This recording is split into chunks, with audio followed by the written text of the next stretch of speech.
Hello, everybody. Jeff with Work Against the Grain here, and I had a viewer write in and ask me, as it related to this box top that I had done some time ago. This is a very heavy block of material, or a top for a box, and the question was, how could we maybe flip this over and machine the underside so that it's not as heavy?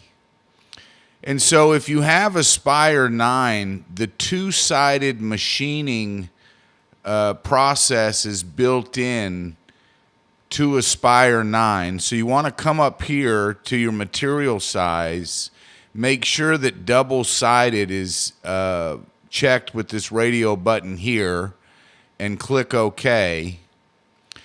And then I'm going to take this vector right here, and I'm going to right click, and I'm going to move, or excuse me, copy to the other side.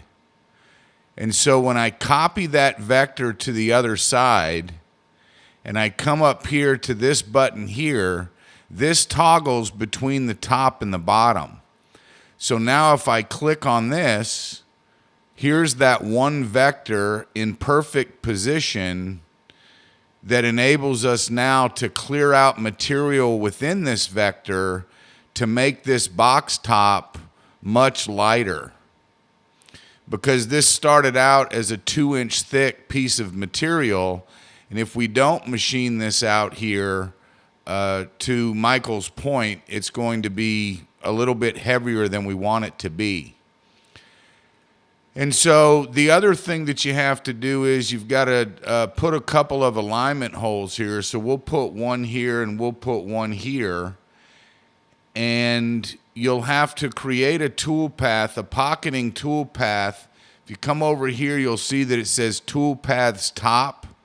So the first thing that you want to do is select these two when you're doing your top. Create a pocketing toolpath, and we're going to want to go all the way through the material, which is 2 inches. It's a 1/2 inch hole, but I'm going to use a 3/8 inch bit to pocket that out with. Offset, and I call this Pocket Alignment Holes Top.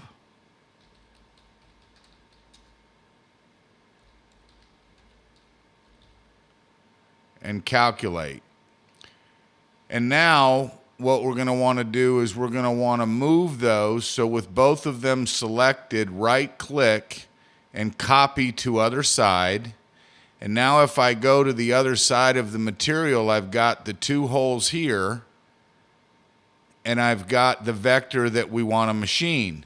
Now these two holes we want to go into our spoil board, so that when we flip this material horizontally, the hole that was over here, if you can imagine, is now flipped, and we can put a pin in our spoil board here and here, align those holes up with the pin in the spoil board, and then machine this vector.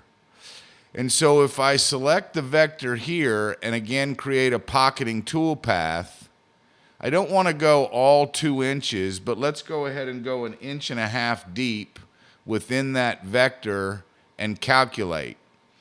And so you see here, I only have one tool path on the bottom, and I have all of these tool paths on the top. And so let's go ahead and preview all sides.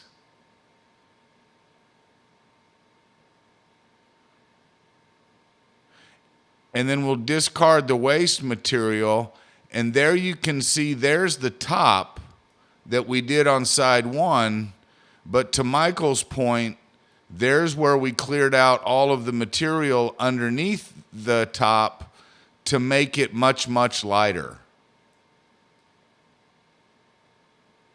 And so if you'll refer back to my Vectrek Extrude tutorial, it shows you how to make this box. And I just wanted to take a quick few minutes and show you how we could flip this over, machine out the backside to make this top much lighter. Thanks again for watching. This is Work Against the Grain, and my name is Jeff.